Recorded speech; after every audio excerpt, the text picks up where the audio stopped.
Sabi nga sa pag-ibig, walang bata, walang matanda. Pero sa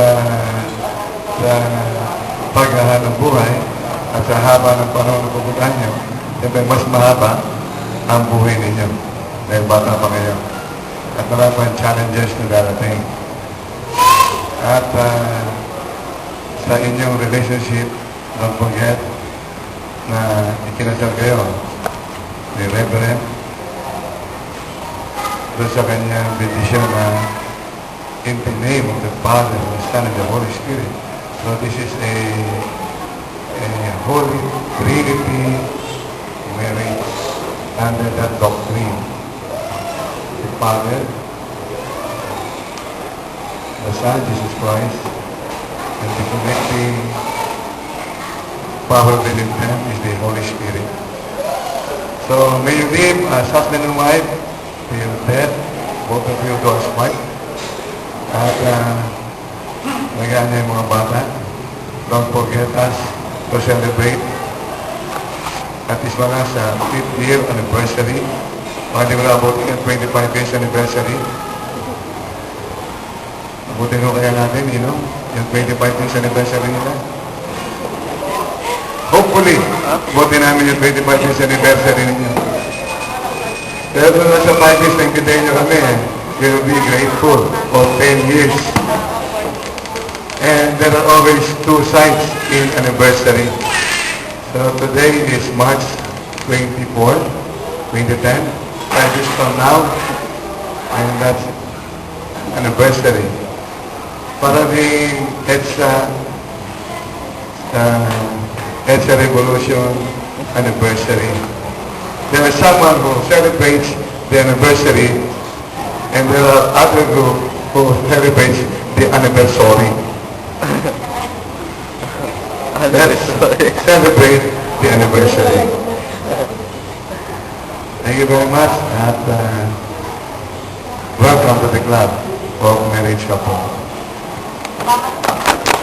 Okay, salamat po, Honorable. Of course, isang ninang, siguro isang ninang na pwedeng magsabi ng message para sa mga bata, and a volunteer.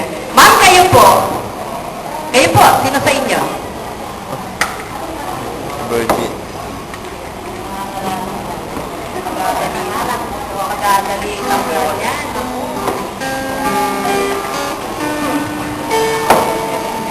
Magandang tanghali po sa inyo lahat.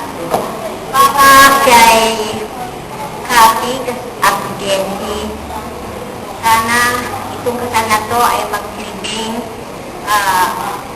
inspirasyon sa inyo bilang mag-asawa. At ang tayo po kay Jessie at JR, siya ay mabuti namang anak. Kaya lang,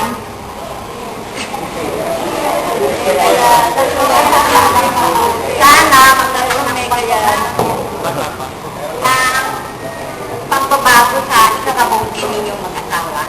Alam ko naman si Kathy, mabait din siya, at napakasipag na bata. Alam ko kung sila ay magsasama ng matagal, andoon yung pag-unlad kasi nakikita ko naman sa dalawa. Yun lang ang masasabi ko. Salamat po. May gusto ko pong magsalita sa part ni Jessie, the parents. Parents po.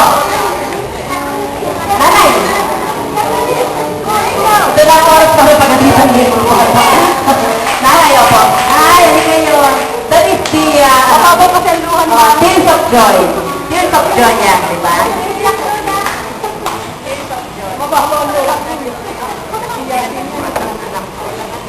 Magandang po sa inyo lahat.